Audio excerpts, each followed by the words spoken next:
we go.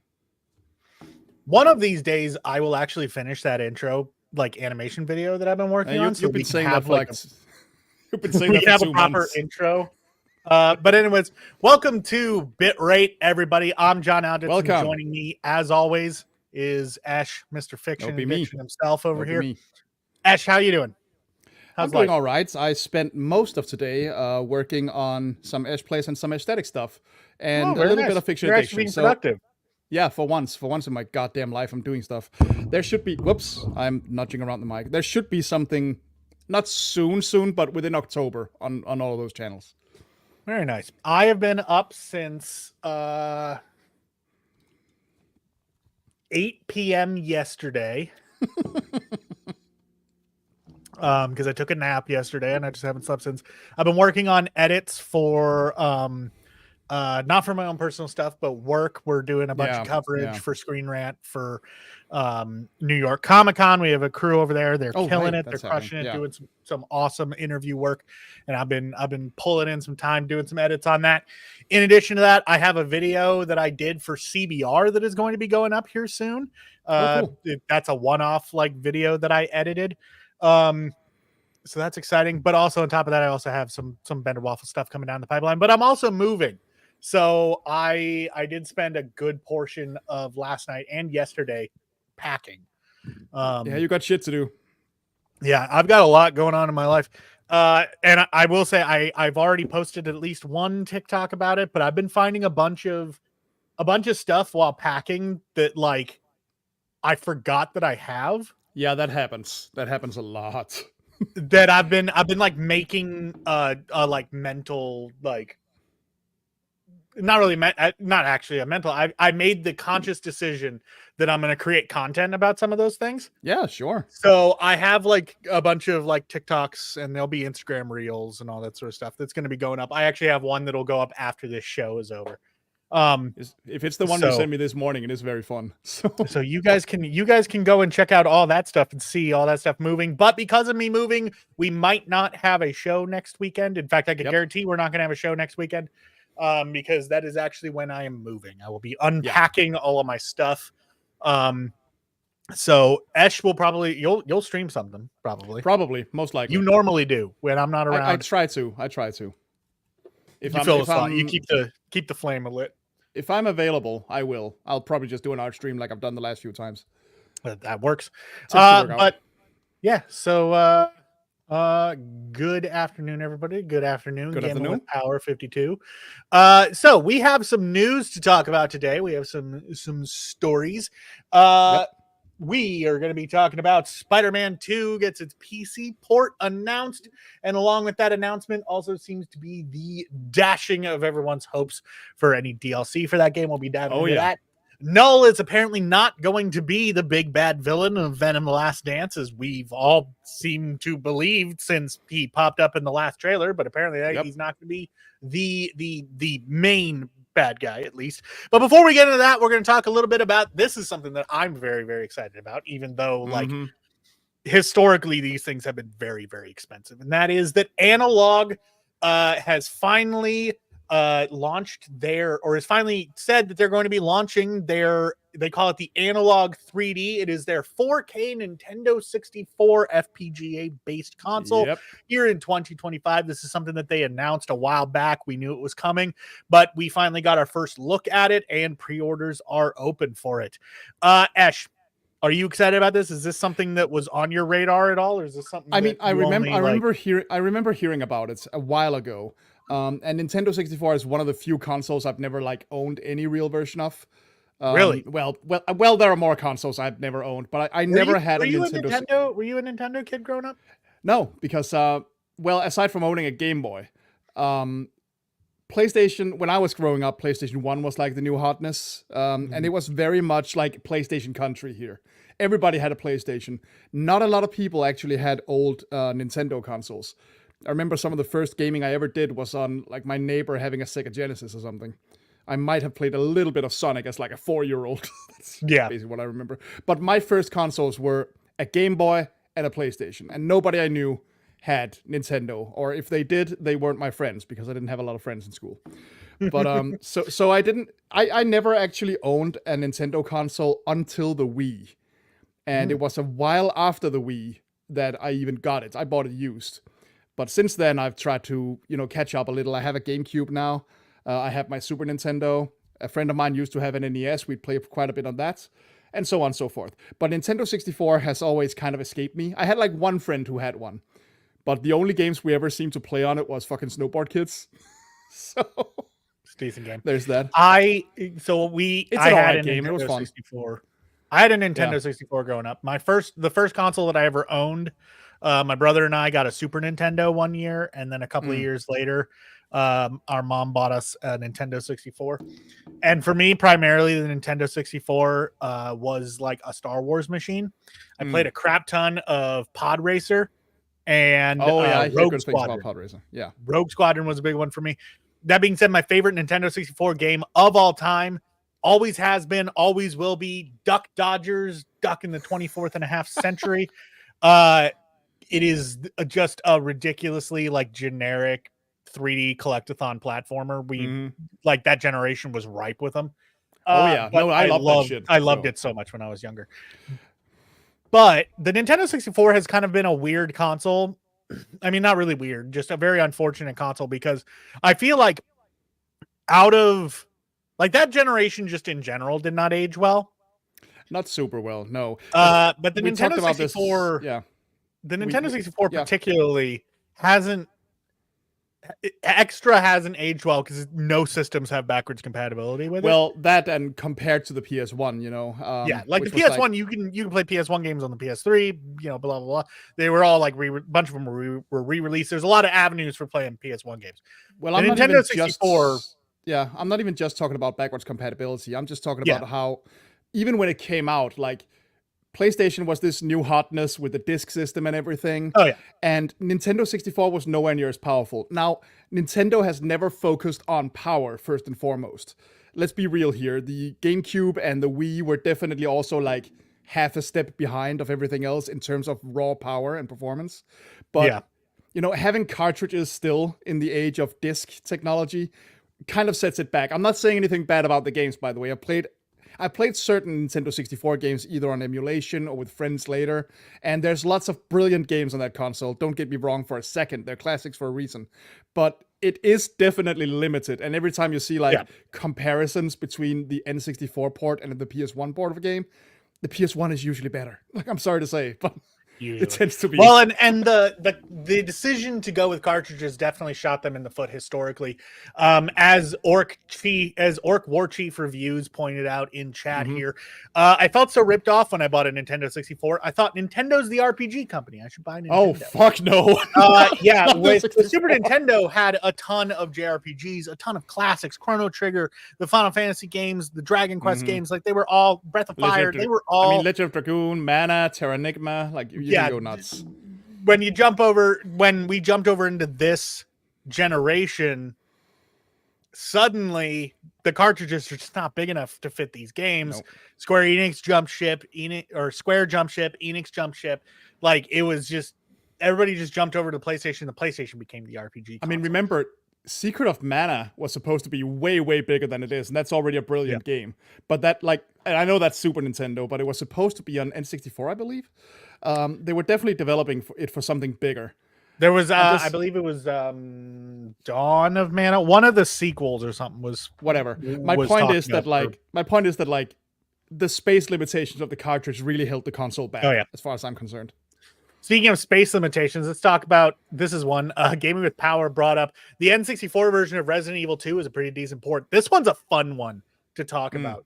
If you, this is a side tangent, but if you ever get a chance, Modern Vintage Gamer MVG has a video all about this port, because this port managed to take the 2-disc Resident Evil 2 and cram all of it, including the FMVs, into a 64 megabyte Nintendo 64 cartridge. That's absolute insanity, because like the wizardry behind the way that they made that shit work is a goddamn miracle. I would highly recommend going and watching MVG's video on that. I might have to see that. Wild.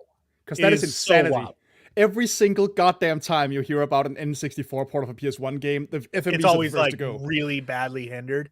Yeah, or it's Not like the case with it's like not the case with Resident Evil 2. It's you get these badly compressed JPEGs and maybe 2 lines of narration, and that's it. yeah, no, there's actual like I mean they're compressed to like the Obviously. point of being almost unwatchable, but the FMVs are there.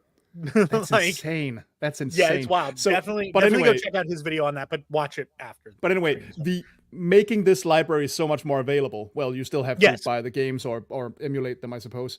But making this library so much more accessible than it's ever been is definitely going to be fun. Like, Oh yeah. surely Nintendo has been putting stuff on Nintendo Online, and that's great and fine and everything. But as usual, Nintendo Online is pretty limited. Well, and also there's Nintendo's Nintendo. of course. And You know. there's the whole thing of if you happen to own some less than famous games, then you're just shit out of luck. So I think this is a brilliant idea, and even the price tag is pretty damn good. Like what is it? $249 for That's- the Analog 4K, which for those of you who don't know about Analog, Analog is a company, they've been around for a while, and it's like premium high price clone consoles. They're built using FPGA, field programmable or field reprogrammable array or something like that. I forget what FPGA stands for, but basically it's a chip that can emulate and can, well, not really, it's not emulating. It's a chip that can like become other chips. And so it's as close to running real hardware without running real hardware. Yeah.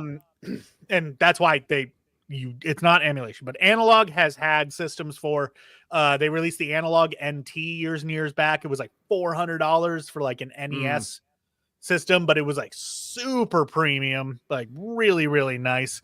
Then they kind of scaled back the premiumness with their SNES. I forget what that was called. I don't know, but they have them here. I can see they also have Genesis and Game Boy, from what I can tell here. The Game Boy one, the Analog Pocket, is the one that like has gotten a ton of press and has gotten a ton of attention because it can play Game Boy Color, and Game Boy Advance all in one system, and it's like super nice.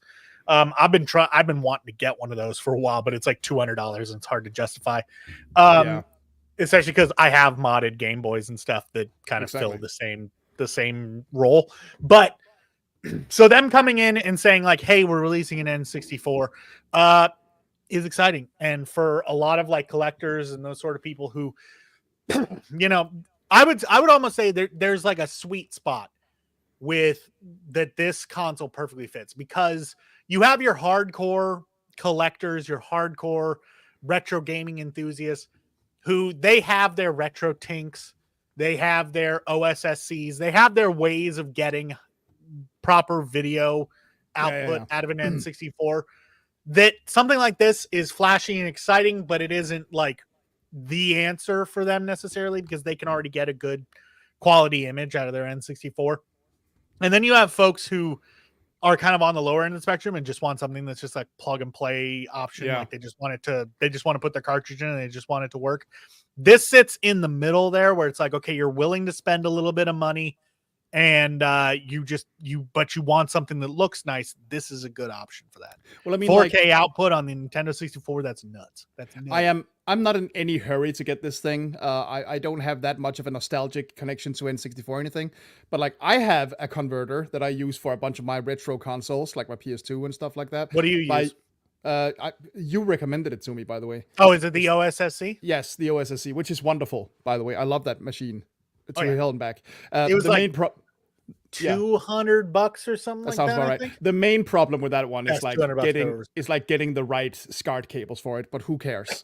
See, the fact that you get to use SCART. I'm in North America. We don't have SCART as a that's not really a standard. So I can order like European SCART cables for a lot of my systems, but then I pay import costs. But what I was saying was I have that to use my my retro consoles, like my Super Nintendo, my Sega Genesis, my Wii, all that.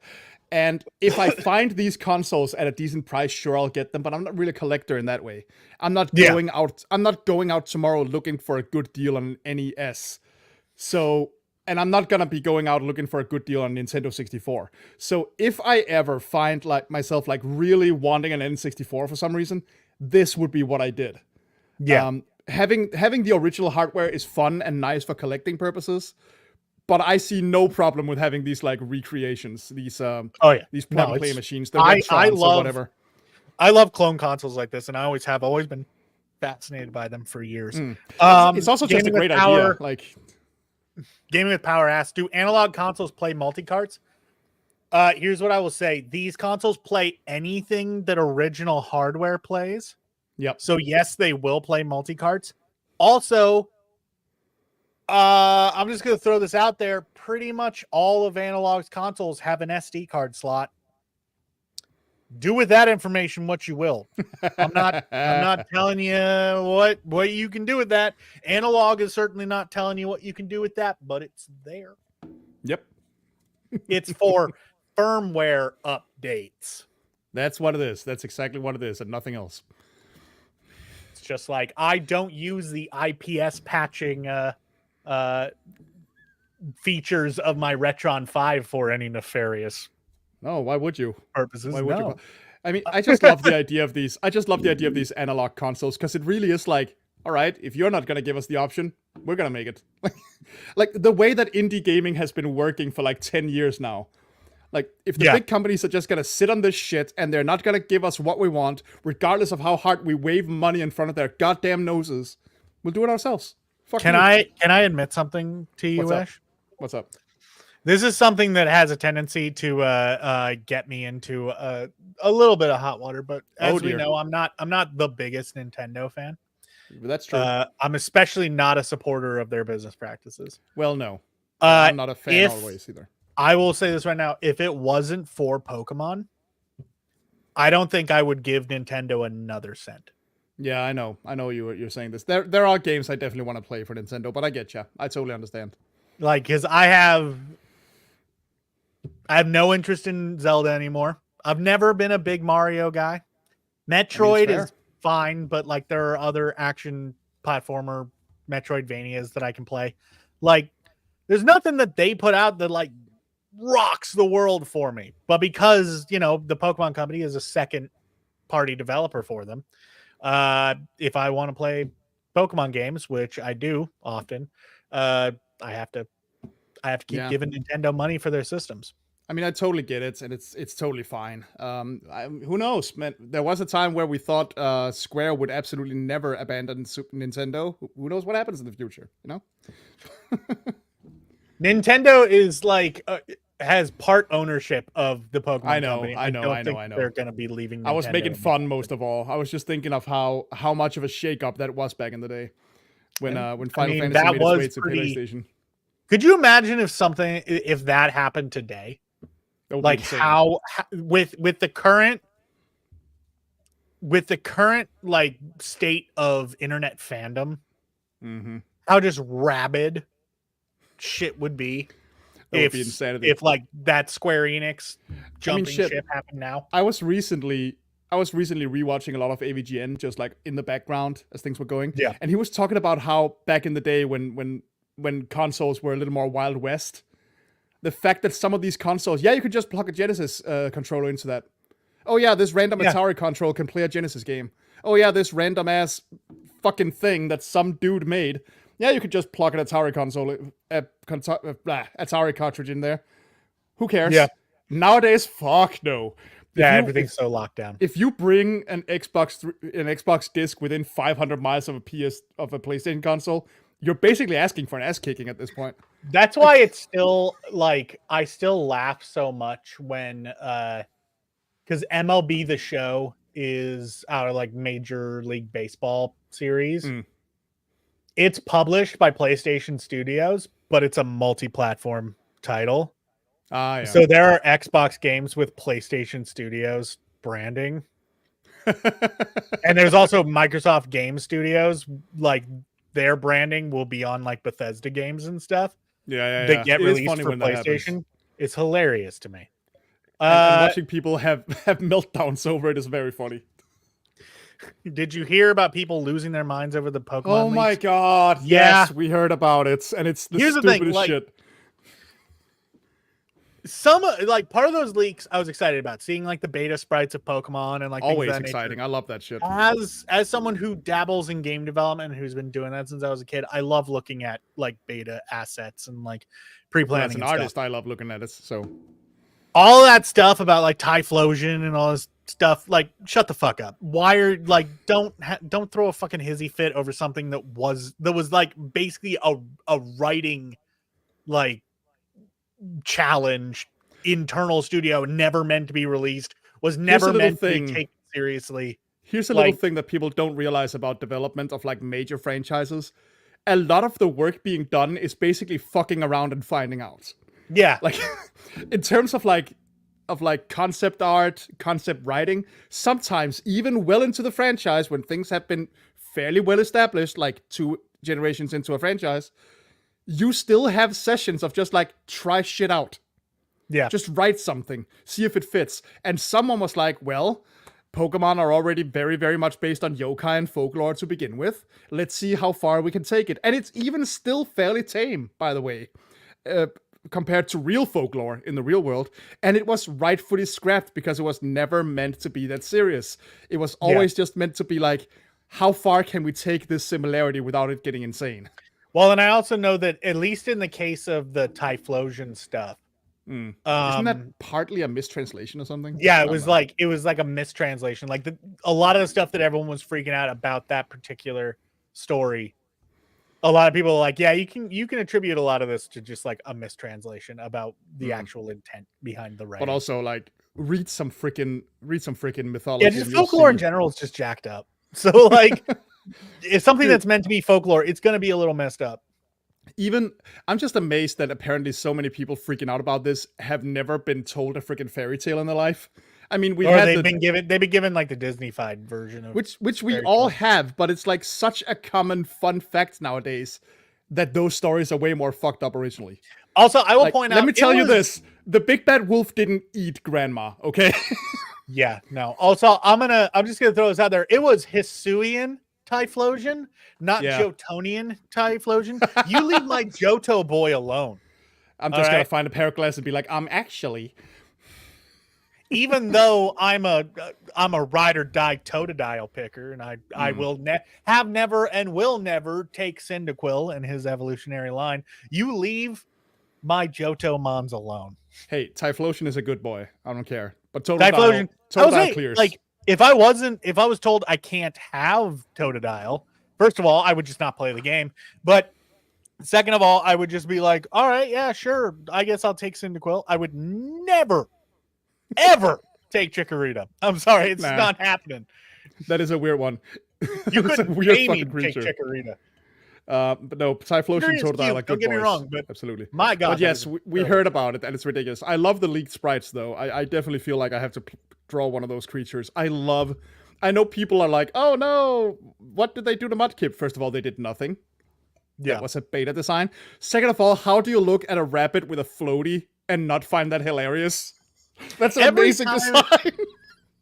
Every time that like beta sprites or something from Pokemon leaks, I desperately want to put those like beta Pokemon into a Pokemon fan game. Dude, some of them are so good. Some of them are so good, and I understand why they don't get picked. You know, like, okay, we don't have room. There's a balancing issue. We had a better idea that fits more with this setting that we came up with. There's tons of good reasons, but some of these creatures are so fucking funny and amazing. Like, I love after the Space World 97 demo. Oh, that was a while back. Everyone got like a proper look at it. And all of those designs of all those beta Gen 2 Pokemon came out. Artists went nuts. And we have full sprite sheets of like updated sprites of what these Pokemon might look like in like 3rd, 4th, and 5th generation. So we could use them in fan games, and I want to see more people do it. I know a few people have. That always makes me excited. I just think I'm looking back right now because I did draw a couple of those old beta Pokemons back when. And I can't remember if they ever got names, but the little Hitmonchan pre-evolution, the little teddy bear guy with the boxer helmet. How amazing is he? He's fucking awesome. Look at him. And the ladybug with the stars on its back, and my personal favorite, the Jiangxi panda. You know, the zombie panda with the charm on its forehead. That's such a good idea. I still really like as much as I love Totodile, but just the beta fire and water starters. I do not remember them. You had like a fire bear and like what looked like a seal. Like it really just looked like a normal seal. Oh, right. I see them now. Yeah. And then Chikorita was just fucking Chikorita. Well, like nothing really changed about that. It's just, which I mean, like, it's hard to screw up that design. Just like, hey, lizard thing with a leaf on its head. Cool. All right, we're done. Yeah. I mean, some of these were fucking amazing, man. I know that I say this with all the love in the world for Chikorita. Chikorita is just Bulbasaur that we have at home. Yeah. Also, fucking the Politoad that's actually a toad with a spiral and stomach. Give me that guy. I want that guy. He's so good. Anyways, that's the whole thing. Speaking of leaks impacting development. Oh, dear. That is my segue. Spider-Man 2 was announced to be getting its PC port a lot sooner than I think a lot of people were expecting, which was January 30th, 2025. Yeah, that sounds about right. It's end of January next year, which is very soon. Yeah, January 30th, 2020, which is very, very soon. But with that announcement also came official confirmation that there are currently no plans. Nothing is in development. It is not happening. We are not getting any Spider-Man 2 DLC. Oh, no. And the fandom collectively lost their fucking shit. Mm-hmm. As it always happens. I have such a goddamn bone to pick with Spider-Man game fans right now. Okay, go on. So here's the thing. Curious. I love this. I love these games. Spider-Man for the PS4 was the reason I bought a PS4. It was damn good. Spider-Man 2 was the reason why I bought a PS5. Now that it's coming to PC, I had no longer have a reason to hold on to that solid white monolith that's just been collecting dust on the corner. I'm actually very happy with my new Slim. I'm gonna be selling mine very soon. I know I've talked about it a while, but I'm like, now I'm 100%. I'm gonna be selling it. But anyways, I love these games. All right. Am I disappointed that we're not getting DLC? Yeah, a little bit. It would have been great to expand that game. That game definitely needed some expansion. But y'all are some entitled motherfuckers.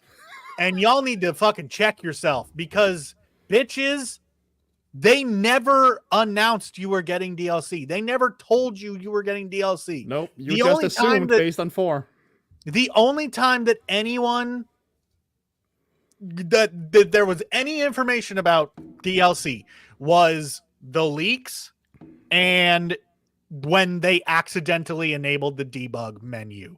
And there was some references to maybe something that might be DLC. There was never any official, hey guys, it's coming. They never promised anything. No. So why are you mad? Because people want more. And here's another thing. Actually, kind of relating to this, the pricing of games and console and whoa, this one. Sorry. Pricing of games and consoles and stuff. Spider-Man 2 was an incredibly expensive game to make. Yes, like it's like one of the most expensive games ever made. The sheer amount of budget bloating from Spider-Man PS4 to Spider-Man 2 PS5 is absolute insanity. And first of all, we shouldn't condone that. Like, we don't need that to keep happening. Second, that also basically automatically means that any DLC would be massive. No matter how short it is, no matter how simple it is, it would be a massive investment. So you can't both complain that the game costs $70, which again, I don't think that's cool either. You can't both complain that the game is too expensive and expect another 15 fucking hours of DLC.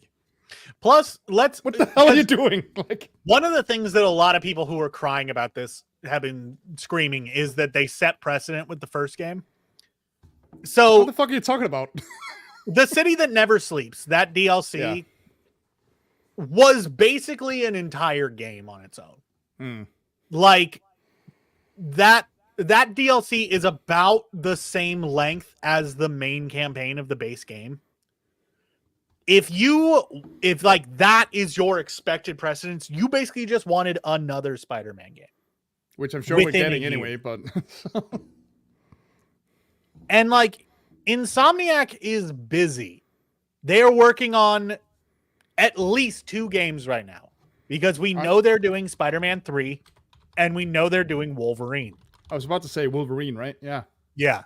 Wolverine obviously is top priority, and then Spider-Man 3 is just something that they're like, it's coming, obviously. Yeah, yeah. So, like, what do you want from these people? By the way, this is the company that gave us like a mid-game in Spider-Man Miles Morales. Yeah. Which, yes, it was half the size of Spider-Man PS4. Whatever. That was still something they did not by any means have to do. Yeah, nobody expected that. All. Nobody expected it. They practically shadow announced it. Well, not shadow announced, but they practically like just were like, hey, by the way, we know you're all excited for 2. Here's something to tide you over for a bit. Yeah, this is coming in like a month or 2. So not only did you get an insane amount of DLC for the first game, which I personally still haven't played because I didn't have the money for it when it came out. Eventually I will. I think it's baked into the remaster. I don't have the remaster. I got the original PS4 Spider-Man. But anyway, put it into your PS5 and it's a $10 upgrade. Oh, well, there you go. I might do that soon then. Anyway, my point is they give you a game that pushes boundaries, that is fucking amazing as far as Spider-Man games go anyway, and games in general, really. They give you that. They give you a DLC that, like you said, is basically a sequel in and of itself. Yeah. They give you a middle game that's like, what, 60% the size of the original game? Roughly. Very roughly. Ish. And then they give you a sequel a couple years after that. Like, even the development time has been surprisingly quick between these games. Spider-Man PS4 came out in what, 2018? So at this point, you're just being like the kid who's upset that you can't have cookie number 5. Yeah. My Spider-Man fans have effectively gotten 4 Spider-Man games. Yeah, like chill. And they're bitching chill the that fuck they out. did not get a 5th. This is also a franchise that even before Insomniac kind of like cornered that market, you've never been short on Spider-Man games, first of all. No. I mean, they haven't all been Insomniac level of fantastic. Don't get me wrong. I'm not saying that, but there are Spider-Man games. If you really, really, really want to play something Spider-Man related you haven't played before, there are options. Yeah. Don't fucking be a dick about it, man. Like, I understand being disappointed. I definitely do. Sure. Especially with this game, which was, on the whole, kind of underwhelming, at least compared to the first game. Here's the thing about saying that it's underwhelming, by the way. I stand by that if the first game wasn't the first game, if like we just didn't get Spider-Man PS4 and this was the first Spider-Man game that we got, everyone would be screaming that this shit's a masterpiece. Oh, sure. Yeah. This game suffers from what I like to call Lost World-ism, which is like the Lost World Jurassic Park. It had to follow up a fucking masterpiece. Yeah. Like the Lost World Jurassic Park is a decent movie. I don't remember any part of that movie other than when it eats the dog. That's fair. But the biggest failing of that movie is that it is a sequel to Jurassic fucking Park. I mean, that happens all the time, right? There is such a thing as a tough act to follow. That's how I feel when people shit on Ghostbusters 2. I'm like, what's wrong with Ghostbusters? People act like it killed their grandma sometimes. I'm like, what are you talking about? This is the movie that has the Ghostbusters ride Lady Liberty into battle to punch out a slime-infested public library. What is your issue? Why is that not good enough? Now, that's not to say that Spider-Man 2 doesn't have its problems. Yes, does. I feel like the story was a little bit shorter than I would have liked. It felt like they kind of just, Venom appeared and then it felt like a sprint to the end of that story, and they didn't give it any time to breathe. They didn't give Venom any time to you don't even really get to defeat Kraven yourself, which I'm a little annoyed about. The story wasn't the best, but the gameplay is top fucking notch. I don't think anybody could argue with that. I could not put it down. It is not super often that I 100% things, but when I was streaming Spider-Man 2, anytime I wasn't streaming, I was like doing all the side shit. When I wasn't doing the side shit, I was just like sitting around like, when can I stream again? I want to unlock more to do. Like, So I platinumed that game like basically week of release. mm, And I have now since done 100% playthroughs of it. I think like 3 or 4 times. I can't remember. I just finished one up like 2 weeks ago. yeah. Where I just like, I just sit there and I just 100% everything. Like I just do every single piece of content that there is. And I love it. And I'm happy with it. Would I have loved to have gotten more? Yes, absolutely. 100%. Like, Sure, give me more of this. Give me more of this universe because I like this specific Earth. But expecting it and freaking out when you don't get it is insanity. Yeah, I'm not going to sit here and whine and bitch and scream at Insomniac for not giving something to me that they didn't promise me. I think in general, and let's put a TM on this, gamers TM. I think a lot of gamers TM have become very, very entitled when it comes to content. Let's remember that there used to be a time where DLC was a nice bonus. There used to be a time when DLC wasn't a thing. Exactly. DLC was a thing that happened if a game did well, and the developers were like, "Hey, we can add some shit now." Now, when if a DLC game doesn't used have to be called an expansion pack, and you had to go to the store and buy another disc. And I know we sound like old men right now, but whatever. My point is, get out my lawn. Anyway. Don't expect every fucking game to have DLC. Yeah. Much like don't expect every fucking game to be a 140-hour open world deal if it doesn't need to be one. Plus, on top of that, I'm playing Silent Hill 2 right now. That's not open world. That's just a couple streets. Plus, on top of that, Spider-Man 2, as we know, is the middle game in a trilogy. It's more than a trilogy if you count City of the Never Sleeps and Miles Morales. But still, it's a set trilogy, and it's the middle game. So, yes, it has, there are loose ends. Spoiler alert for Spider-Man 2. You got the Carnage stuff. You got the Chameleon stuff.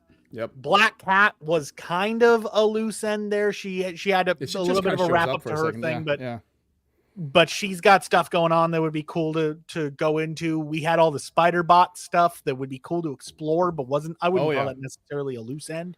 Nah, that's just like a cool little bonus. Like I just had fun trying to gauge what universe each Spider-Bot would be from. Like, aside from that, I didn't even care. all of that stuff going on, like, it'd be great to get wrap-ups for that, but that, that's just fuel for the fire that is Spider-Man 3, which, based on what we've heard from people at Insomniac, the little amount that they've talked about with Spider-Man 3, which they've been very tight-lipped about it, as I feel like they should be, because we are literal years out from that. This isn't going to be a next year we see a Spider-Man 3 trailer. They've publicly said we're doing Wolverine first. So we got to finish Wolverine before we even hear anything about Spider-Man 3. But based off the stuff that we have heard from people, it sounds like their plans are to make it this gigantic sort of finale, this big epic blowout, this big climax for the trilogy. I think we can definitely expect like it building up to a huge fucking showdown with the Green Goblin at this point. Like, so Green Goblin, a game that has Green Goblin, Chameleon, Carnage, Beetle possibly, because there was like the leak said that Beetle was going to be a DLC, like all that stuff. We have all the stuff with freaking Yuri. We need to wrap up her story, which I know that's tied in with Carnage, but it also like, we just need to just tie up her relationship with Peter. It could be a huge game. Peter still has the anti-Venom symbiote. They've got to wrap that up at some point. Sure. Spider-Man 3 is going to be a massive game, what I feel like. Us not getting DLC just means that Spider-Man 3 has that much more to play with. Which, of course, when it comes out and people freak out over it not being the absolute masterpiece they expect and not curing their cancer within a day, then we're going to have a whole other problem. But whatever. I'm going to call that Mass Effect 3ism. Yeah. It is cannot please everybody. I'm just a little tired of people being insanely entitled and expecting the world and then getting very, very mad when whatever they made up in their head 3 years ago isn't what they get. I just think that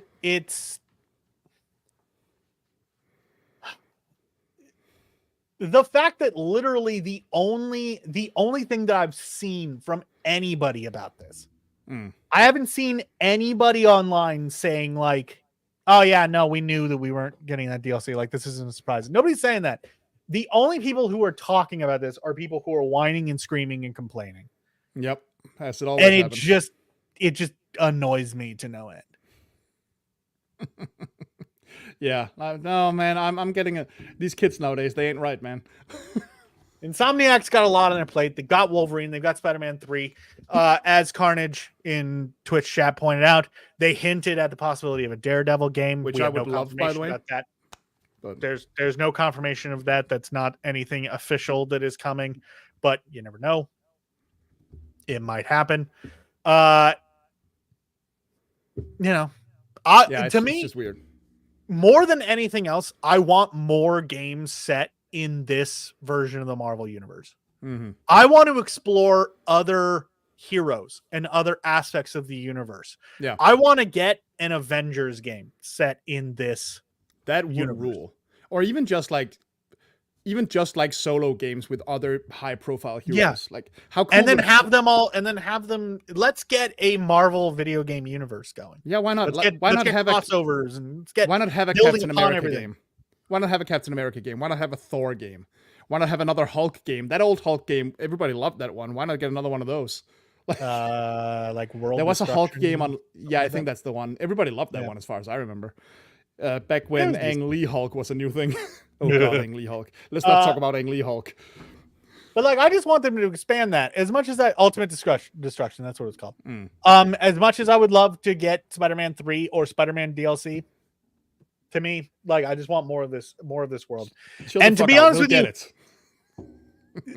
them announcing that we're getting the PC port, that was more exciting to me than if they had announced DLC.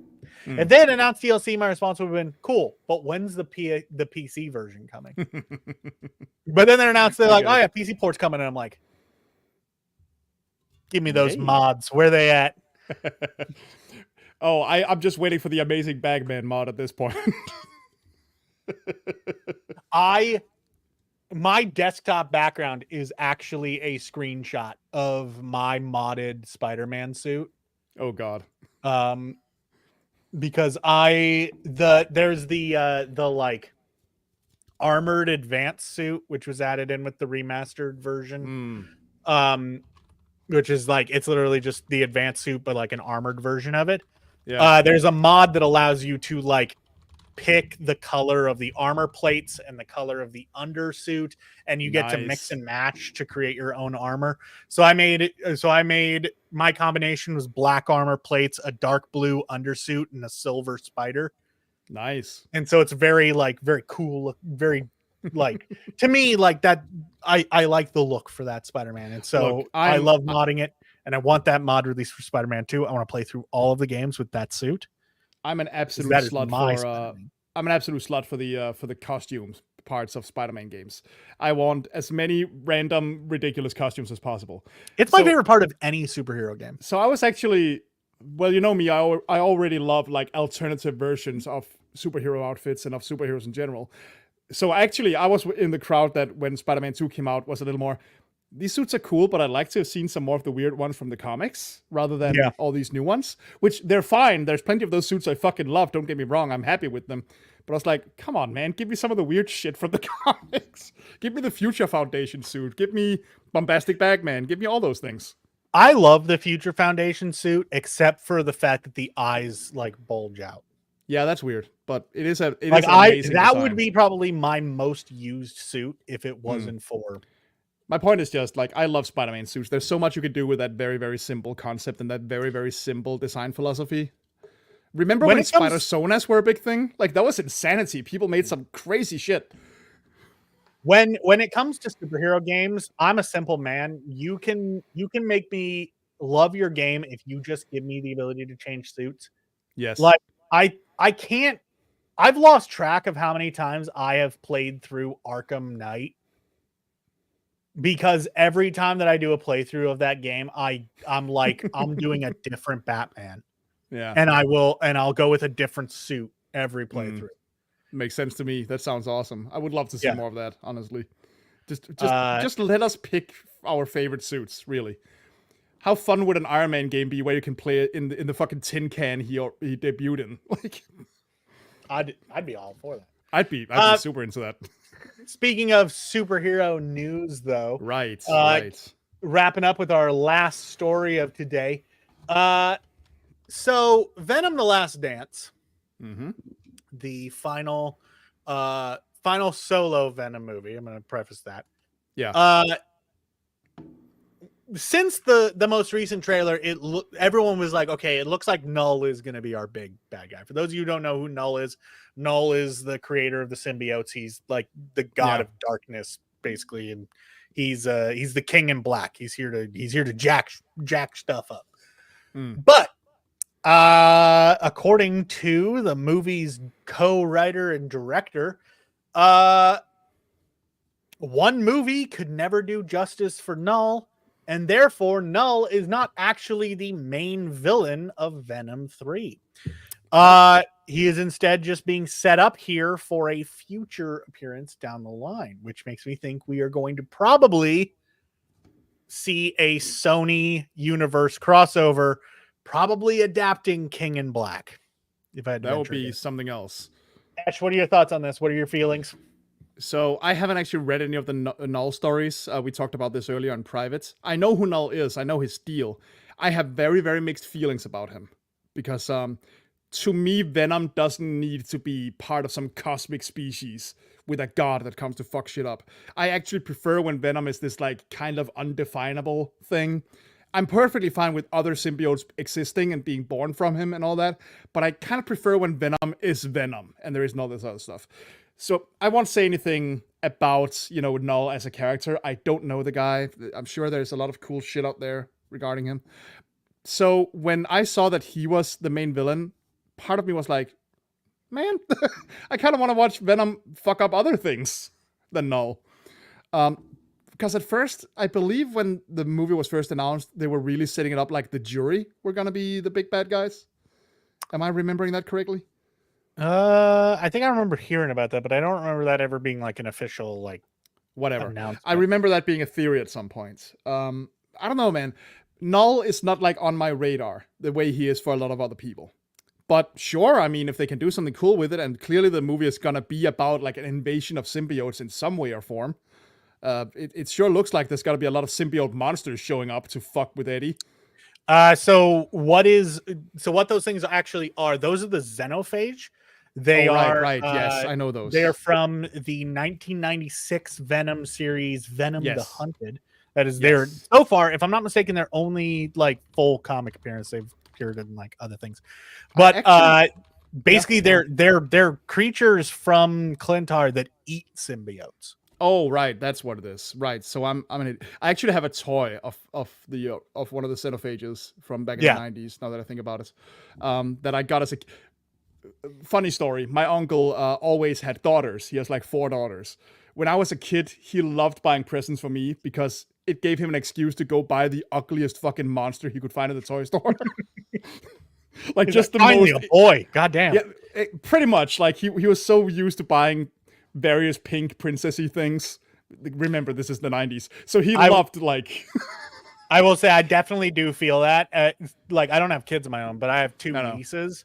Yeah. And I love them to pieces, but like I am waiting for my brother to have a boy so that I can be like, yeah, it's time to buy you like before anyone starts, no, there's nothing wrong with all the feminine stuff and I'll happily buy it. There isn't. Obviously. Just a little bit of balance every now and then. Yeah. We all love to share the shit we think. Well, and especially because like right now, my 2 nieces specifically are very they're very into princesses right now. Yeah. It happens. Really like Anna and Elsa from Frozen, and I just thought it Rapunzel. I just always think it's a funny story that he would be downright giddy to go to the toy store and just, all right, what's the grossest thing in the entire fucking aisle? And apparently, a xenophage was one of them. I mean, dude, he's horrific. I would have to go to my drawer and find him, but he's horrific. He's horrifying, and I love him. Anyway, back to Knull. I'm not that excited about Knull specifically. I'm more like curious what the hell the main like adversary is gonna be instead. rather. Also, like, the whole Sony universe thing bothers me. Because I've never been into this idea of a Spider-Man universe without Spider-Man in it. I will say that the Venom movies have turned out to be way more entertaining than I ever thought they were going to be. The Venom movies are easily the best part. Oh, they're which I know that's a low bar, but like I actually feel like the two Venom movies we've gotten so far have been actually like decent films. I legitimately really like the first Venom movie, and Let There Be Carnage has some strong moments. It's an entertaining enough movie. I thought the first Venom movie was fine. I liked it fine while I was watching it, and Let There Be Carnage is stupid in a lot of ways. I'm also not at all precious about Venom. They were no, that's another thing. They were also very, very clearly trying to turn Shriek into their own Harley Quinn, which didn't work, by the way. But it's also incredibly fun, and I'm a huge, huge man crusher for Woody Harrelson, so yeah. I love that. I love that man. His casting as Cletus Cassidy, I think, is just that's perfect. It's almost a shame we didn't get that ugly fucking wig from the first movie, but whatever. Yeah. Anyway, again, like I'm not that precious about Venom myself. He's never been a big favorite of mine, but just the whole idea of having this big event and this big character that is so intrinsically linked to Spider-Man. All these characters that are so intrinsically linked to the character of Peter Parker specifically, and not having him there. It's such a huge hoop you had to jump through. I think, though, with Venom, they've done a good job of... They've done decently, yes. Of disconnecting him from the spider of it all. Well, like, yeah, but... You don't see Venom web swinging. Like, he doesn't have that ability. He's not doing any of that. Venom, they've managed to make Venom, I feel, be able to stand on his own, which is have an origin that doesn't require Spider-Man. I'm just saying that, like, I tend to prefer him that way, and I never understood Sony's insistence on having this universe without Spidey in it. But for what they have to work with, Venom has worked out pretty well. I mean, I don't think that it's Sony's insistence that they don't have Spider-Man. No, they legally Sony desperately wants Spider-Man to be in their universe. That is true. They legally can't. But they have a very lucrative deal with Disney that stops that from happening. But they are trying so hard. Whatever. They're trying my point is, it makes the Sony universe really fucking weird and clumsy and strange. And let's not even begin to talk about fucking... I still stand by that they are going to find a way to bring Tom Holland into that universe. Probably at some point. I don't. Maybe they're playing the long game, and they're like, "Hey, after Secret Wars, he's gonna end up in the Sony universe." I mean, he's gonna be speaking of crossovers, now this is being brought up. Could Knull be the main villain? I hope not, because I want something completely different. And also, Knull, despite Venom being intrinsically tied to Spider-Man, and Knull being intrinsically tied to Venom, Knull and Spider-Man have basically nothing to do with each other. Yeah, exactly. So like that's Miles, yeah. When Knull first showed up in the comics, Venom and Miles got captured together. And so like Miles was there and being tortured by Knull. So there's a little bit there. And Peter Parker was there during the King in Black event, but he didn't really do much outside of just worrying about Eddie Brock. Which is why, for all the stuff I said about how I'm a little iffy on the Sonyverse and all that, I don't have strong feelings one way or the other about Knull being in the movie or not, being built up for something else. What I'm worried about is they're talking about building him up for something bigger later. And I'm not entirely convinced the Sonyverse is going to survive that long. No. That being said, I do think that if they were going to do a big event film for the Sony universe, King in Black is a good option of a storyline to go with. Sure. Because like Venom is the main hero of that, right? Well, and it doesn't really require Spider-Man. Honestly, Thor plays a bigger part in King in Black than Spider-Man does. Yeah. The Silver Surfer plays a bigger role in King in Black than Spider-Man does. Yeah. So like that is a big event that they could base a storyline around that doesn't need Spider-Man. So I'm sure they'd swap out some characters. Maybe they swap out what Thor does with Madam Web. sure, in a weird way, fine, whatever, fuck it, do it. Like they need somebody who like at some point severed Knull's connection to the symbiote hive mind, and I guess Madam Web is like the mystical one in your They universe. can So always, have that's the her thing do it. about adaptations, right? Like you can always find or create a new character to fit a certain role. It's clumsy. It's not always the best option, but sometimes it's the only viable one. Like, Yeah. I don't know. I think that I would want to see Sony be able to build to a proper like big like blowout crossover.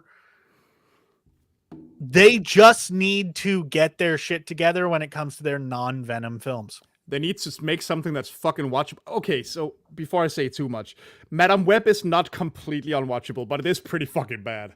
It's and bad. I have next to no hopes for Craven whatsoever. ever. I will say if Craven is bad, I think that's the death knell for this. That's what I was saying earlier. Like they're talking about this big event, they're talking about their big plans. Last time Sony did this with anything Spider-Man related, they were trying to build up to a Sinister Six movie, and I think we all know what happened with that.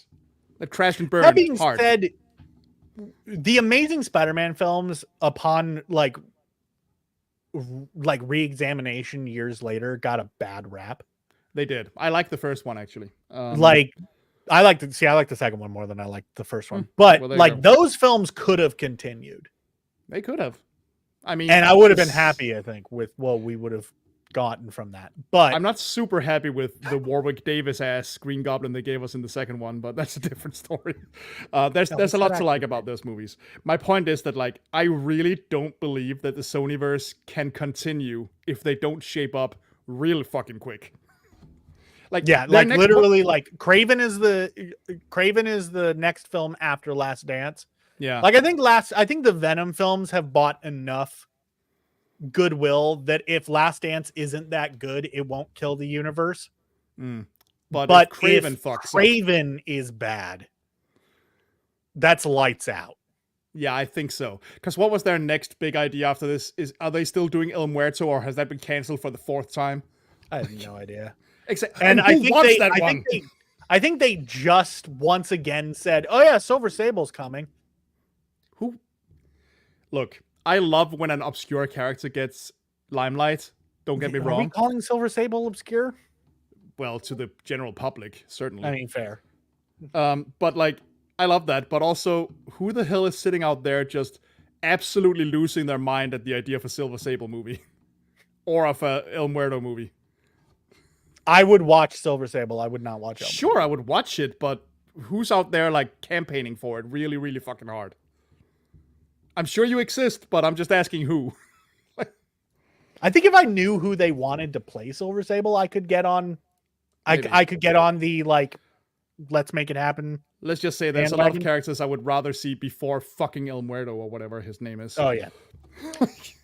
Jumping into chat, let's take a look at chat and answer a few questions. We got some build up. Would an Avengers X-Men crossover film work? Not as things are right now. Not as things are right now, but I would love to see it. Oh yeah, certainly. That being said, I feel like you couldn't adapt X-Men or Avengers versus X-Men as the comic was. No. If you tried to do it in the MCU. It would very much be like there was so much buildup that made that storyline work. You had everything to do with the Dark Phoenix saga. You had everything to do with there was a bunch of shit with Cable helped build up to that. House of M built up to that. It's all stuff that the MCU hasn't done, and it's very clear that they aren't doing. It would have to be, first of all, you would have to have a very established X-Men for this conflict to make sense at all. Yeah. Second of all, like, it would definitely have to be like a Civil War situation where we're using the same basic idea and everything else is gone. I think that it would have to be like, we're basically taking the base premise of Avengers fighting X-Men, and that's the only part of that storyline that we're adapting is just the basic premise. Yeah. But it would require maybe phase 9. I don't fucking know. I was like about to say, like, it would have to take a it's- while. They need a well-established X-Men. X-Men need to be an actual existing force that has built up a bit of renown, maybe not renown, but a bit of a reputation. People need to know the X-Men are a thing and that they're not going away. We can't do that like halfway into the first MCU X-Men movie. I did have I talked about this on dailies at one point back when we were doing that show. I did say like hey, if we're not going to do Kang Dynasty, which we're not. What if we do Avengers versus X-Men as the lead into Secret Wars, and that is our first multiversal crossover, and that would work way better. And that is what brings about the convergence event that causes Battle World. And I was like, so that means you have Avengers fighting Fox X-Men. Yes. See, here's the thing about Secret Wars. Like, X-Men is very much a third faction in that conflict. If you read the original comic, just they're kind of very quick for anyone who might not have read it. There's a being called the Beyonder. He basically treats the Marvel Universe as action figures, and he's like, put them on a world, see if good or evil wins. X-Men are kind of like... That is at least the 80s version. Yeah, the 80s version, the original Secret Wars. Which it's very... It seems, based on what we know of Secret Wars, it seems like they're probably going to be actually doing 2015. Yeah, I know. But just let me cook here for a second. Yeah. In that original conflict, X-Men is very much like its own thing, kind of in the middle. Because, like, Magneto is a little more morally gray. The X-Men kind of don't want to get involved. So there's always been this level of conflict between how the Avengers operate and how the X-Men operate. So I think there's definitely potential. It's just that the X-Men don't exist in the MCU just yet. And they need to be an actual noticeable force first. Like, does that make sense? Yeah. So when you're saying like phase 9, I'm like, yeah, maybe phase 9, 10, 11. That's why, like, a while back, I think it would have worked to have done a crossover with the Fox universe. But I think Deadpool and Wolverine, in addition to a bunch of other stuff, kind of put the nail in that. Also, a lot of those actors are just like not doing this anymore. Well, I'm sure that if Disney came to them and was like, hey, we got MCU money, that they would be like, what up? True. And then also you have the question of which X-Men. Are we talking X-Men 2000 or are we talking Days of Future Past X-Men? Which ones are we? Which team are we setting up against? That's we got Famke Janssen or do we have Sophie Turner? What we got as far as Jean Grey? Aside from the Deadpool movies, it's been a hot minute since I watched anything X-Men, like the movies at least. So I don't fucking know. I don't know who I would prefer even. I think we would probably wind up facing the younger team. Probably. Just because that one, obviously those actors are probably way more open to doing this kind of thing. And also on top of that, they're a little bit more marketable, I think. And yeah, probably. Either team would have Hugh Jackman. So it doesn't really you still get that. And also just on top of that, I think that the younger team that we were having in the more recent films are a lot closer to your traditional X-Men lineup. So that's probably what Marvel would want to use anyways. Probably. I don't know. I'm excited to see what Marvel does with X-Men eventually. Sure, but let's see what happens. I think that's going to be good. And even if we don't get a bunch of mutants in the MCU, I think that Deadpool and Wolverine was just a lovely send off of the Fox universe that I think that's a nice little moment. I do want the mutants. I would be perfectly fine if they never show up in MCU based on that alone. I think they're gonna show up in the MCU. No. I don't know if I necessarily need a full on X-Men. Exactly. I'm talking pure speculation here. If they never show up in any MCU capacity, okay, that sucks, but I'll live. Is what I'm saying. Chances of Wesley Snipes' Blade getting a Logan style send off? None. Low. I don't think that's happening. Low. I know that Wesley Snipes wants it, but he did just no. I think Deadpool Wolverine was his send off. Also, yeah. Also, Snipes is just not the name he used to be in any shape or form. I mean, you're not wrong, but I also do think that him and the role of Blade carries weight. Yes, that is true. That is definitely something, but it's not happening. I don't see it happening, Yeah, no, it's not especially because they we are really want. we are far more likely to get a Gambit film Mm, than that would kind of rule. Old Man But Blade. yeah, but I don't think that's gonna happen. Also, they're already having so much trouble making the new Blade movie. Apparently, how many rewrites has that gone through by now? How many years have we been fucking waiting? That is firmly stuck in production hell. I don't know what the hell is happening with that one. A lot Nobody of people have, and I know. Of course, it's more complicated to write a movie than a lot of people think. But as a lot of dudes are saying, like, why is it so hard to write a movie about a dude going around chopping up vampires with a sword? Like, what's the holdup, guys? What's happening here? Yeah, I don't know, man.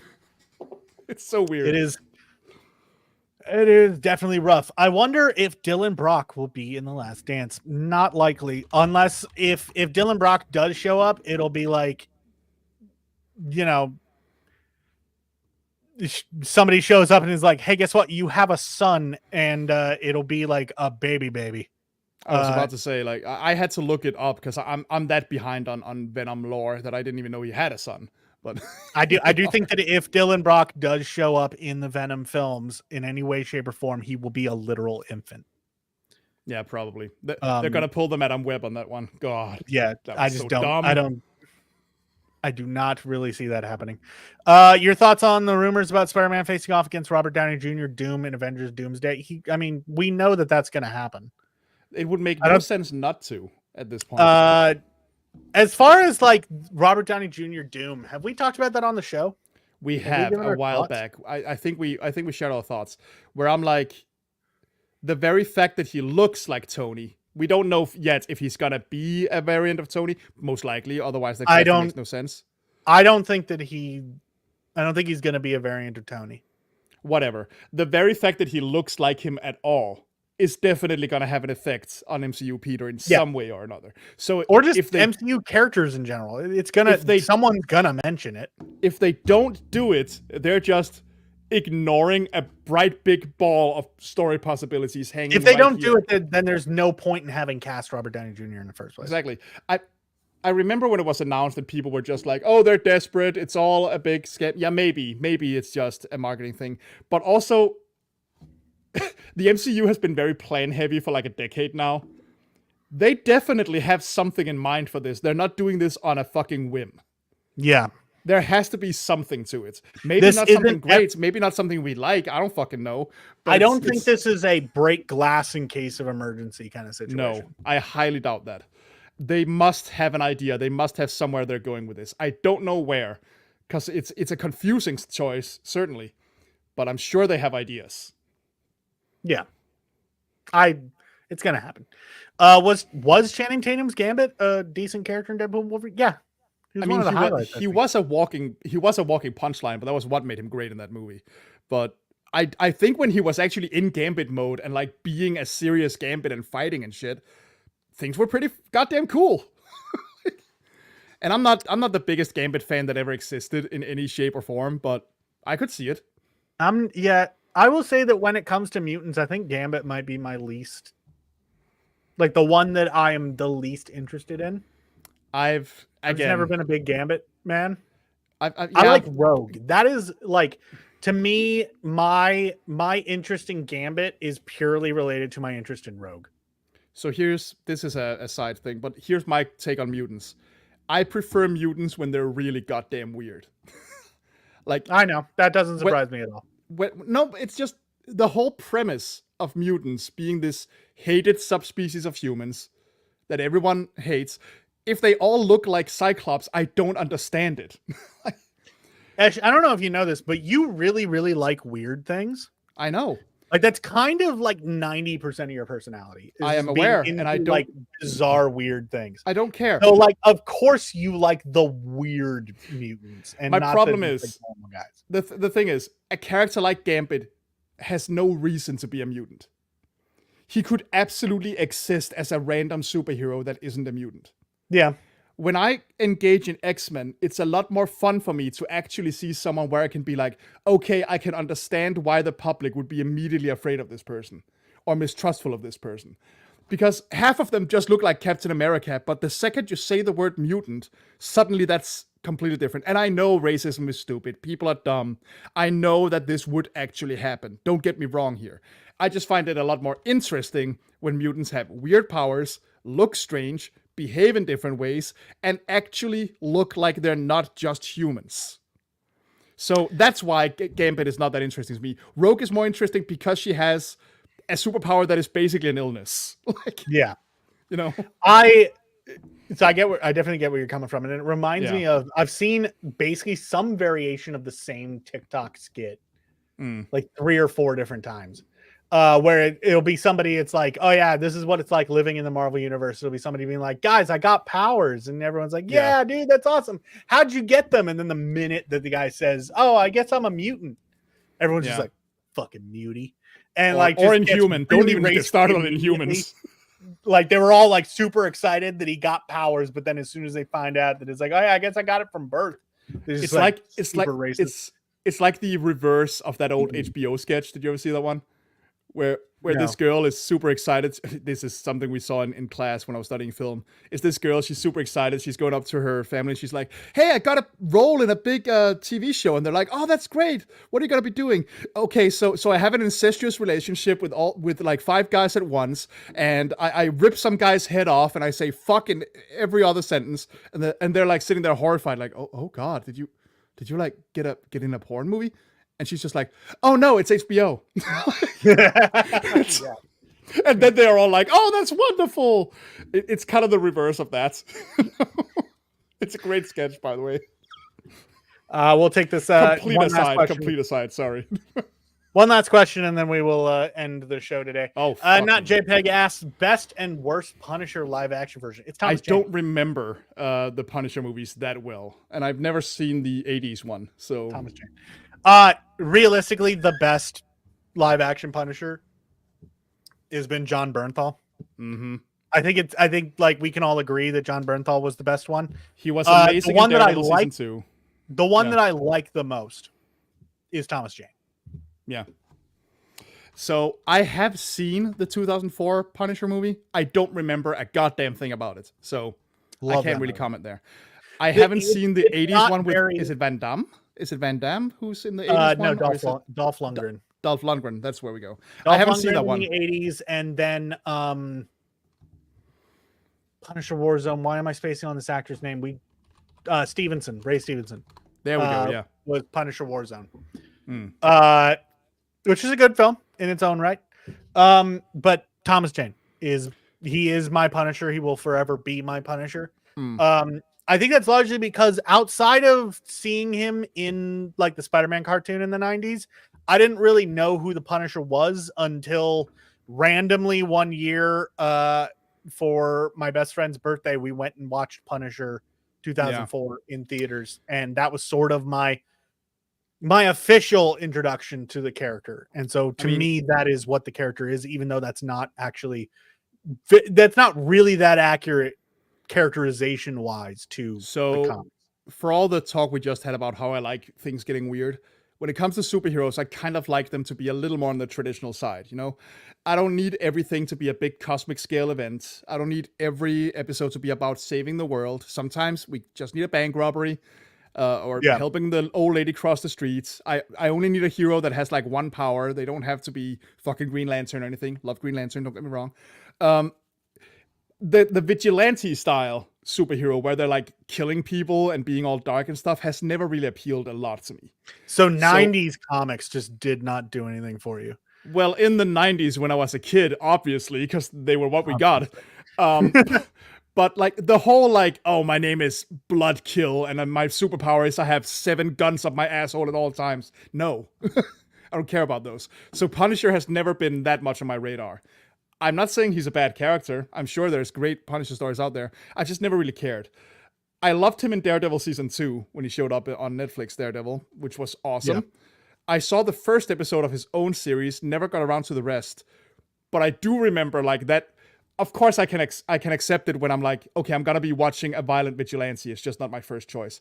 I do remember the first episode of Netflix Punisher having that scene where he just tears people apart to the tones of Hell Broke Loose, which is a fantastic scene. It's brilliant. You get your because- Netflix Oneer action sequence. Yeah, exactly. It was fucking fantastic, and I have that song on my Spotify still. But I guess my point is, like, I've never cared enough about Punisher to really compare them and to religiously watch every movie he's in. I do at some point want to see the 80s one just to see it. I kind of want to get together with a friend. It's your typical 80s action movie. I don't doubt it. Any character. I don't doubt it. Here's the thing. I want to, like, gather a friend or two of mine and just watch, like, pre-Fox, pre-MCU Marvel movies. I'm talking Howard the Duck. I'm talking Incredible Hulk. I'm talking all that stupid shit. I don't care how bad they are. It's gonna be hilarious. like the 90s Captain America shit with Rip Brown and stuff like that. Or is that 70s? I don't remember. Whatever. I know that I said that was our last question, but Carnage really wants us to talk about Spawn. Oh shit! Yeah. He's made like 3 or 4 comments. About Sorry, Spawn. we're not trying to ignore you. Sorry. Let's take a second to talk about Spawn. Todd McFarlane does want to do another Spawn movie. This is something he's talked about for years. At San Diego Comic-Con, or a few days before San Diego Comic-Con, actually, he announced that the script was done. And so now I remember I was in the room while Screen Rant, we were doing the interview with Todd McFarlane, and he was talking about how they're shopping it around. They're trying to find studios, gauge the interest to like get it made. I'd be down for Spawn. Absolutely.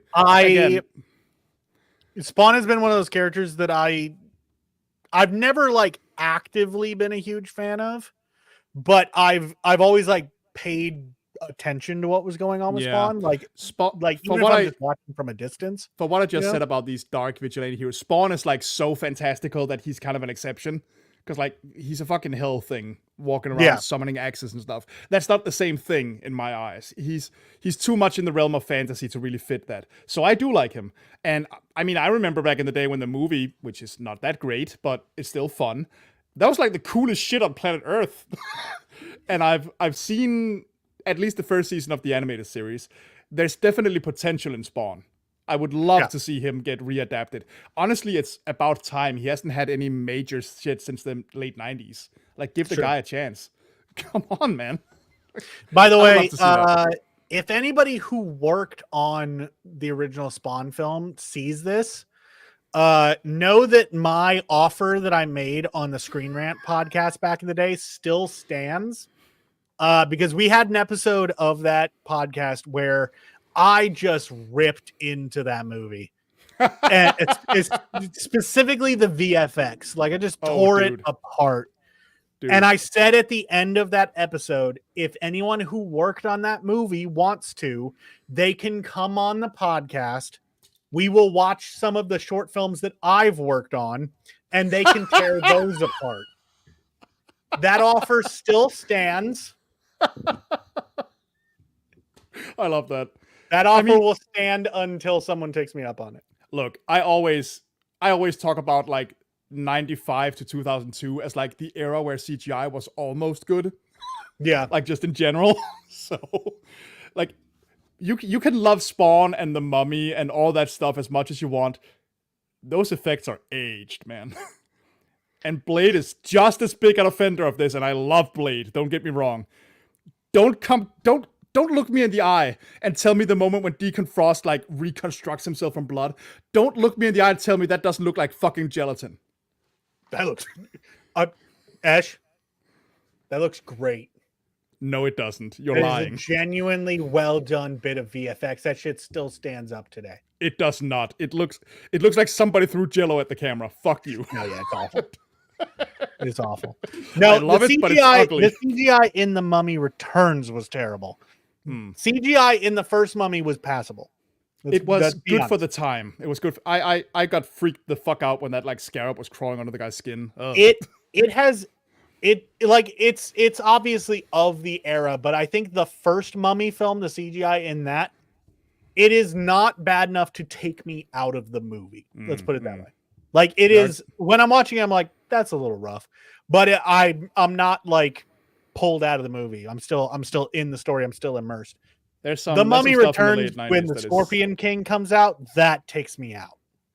There's a lot of late 90s CGI that is Ooh, boy. To me, that is the mark of bad VFX. And maybe this is something that we should do an episode on at some point. Maybe. The VFX isn't bad to me until it is so bad that I am pulled out of the story and sitting there going, that was awful. That could be an interesting one, because then we could talk about like really old effects and how things used to be done, like, and how that looks nowadays. Whatever, that's a different conversation for another time. Carnage, we could sit here talking about fucking Black Adam and all the like ridiculous special effects, but again, we need to wrap this episode up.